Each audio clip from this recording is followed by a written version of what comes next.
Hello everyone and welcome back to our channel. In today's video, I'm going to show you how to sign out of your Amazon account. So without any further ado, let's get into it. At first, open your preferred web browser and go to Amazon website.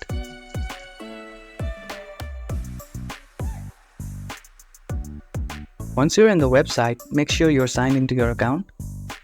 Now, click on the profile icon at the top right corner.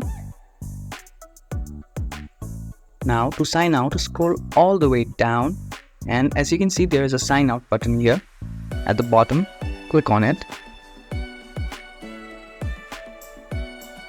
and we have successfully signed out of our account. This is how you can sign out of your Amazon account.